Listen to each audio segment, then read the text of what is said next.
Meus amigos, o fora da lei no STF, Alexandre de Moraes, vai ter que pagar na justiça por abuso de autoridade.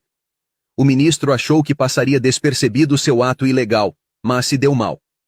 O jornalista Alexandre Garcia detalhou mais uma notícia que complica Lula. Antes do vídeo de Garcia, a notícia. Olha como Moraes foi pego no abuso de autoridade.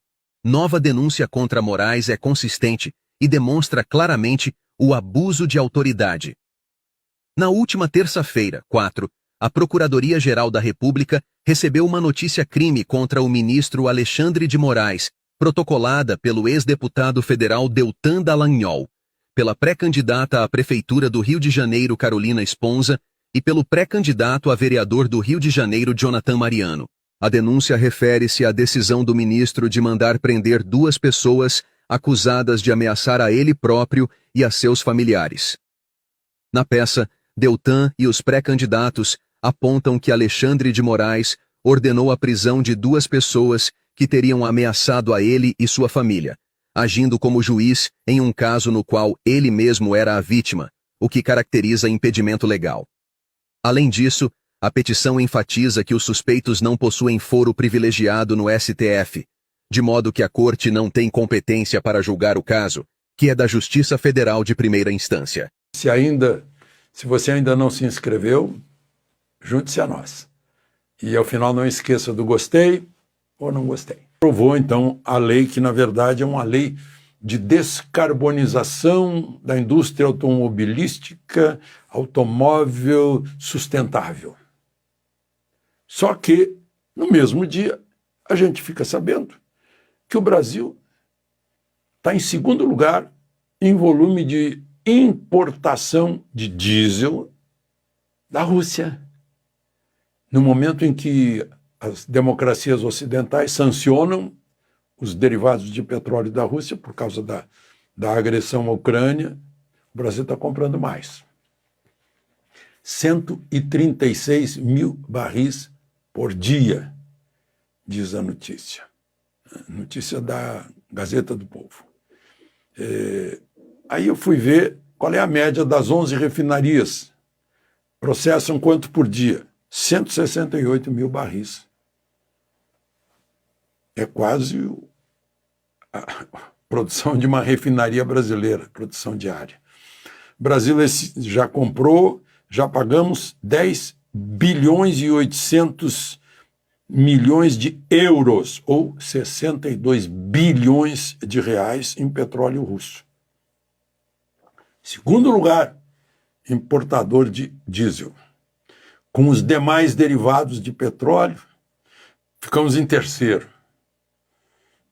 Na nossa frente, Turquia e China. A gente está comprando 10% do que a Rússia está exportando. A China compra 12%. E a Turquia 24%. Ou seja, a gente está ajudando a Rússia a ter recursos para comprar armas e munições contra a Ucrânia.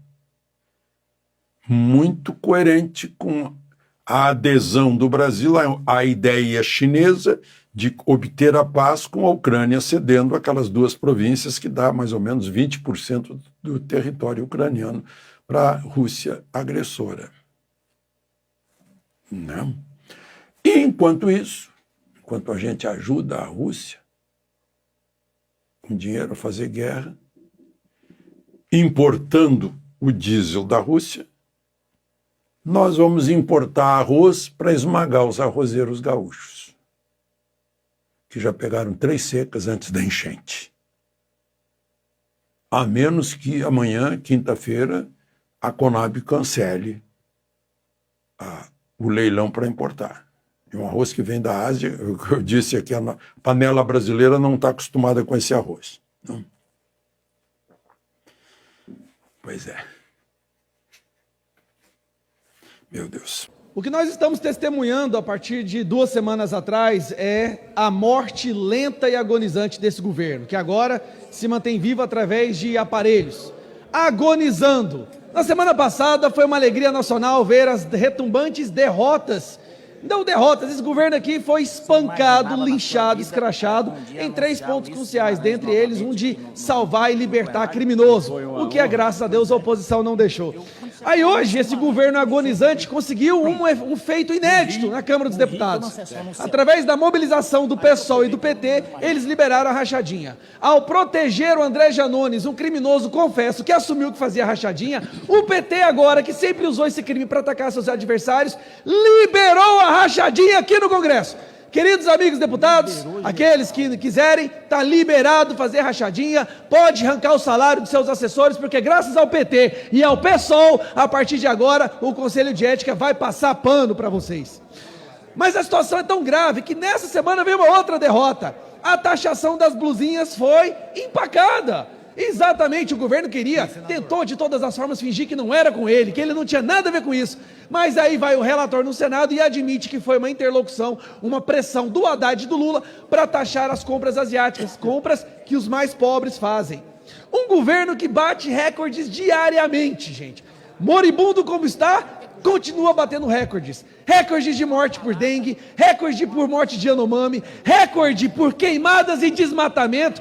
Há uma mentira que um antecessor meu disse agorinha, 900% aumento em queimadas no Pantanal. Esse é o governo que veio para salvar o meio ambiente. E aí, o que a gente descobre? Que essa semana teve busca e apreensão na sede do PT em São Paulo. Sabe por quê, meus amigos? Crime eleitoral. Para eleger quem? O Boulos, que votou a favor da rachadinha, hoje, envergonhando a Câmara dos Deputados. E as agências reguladoras dizendo que vão ter que parar de funcionar por causa do, abro aspas, apagão financeiro do governo.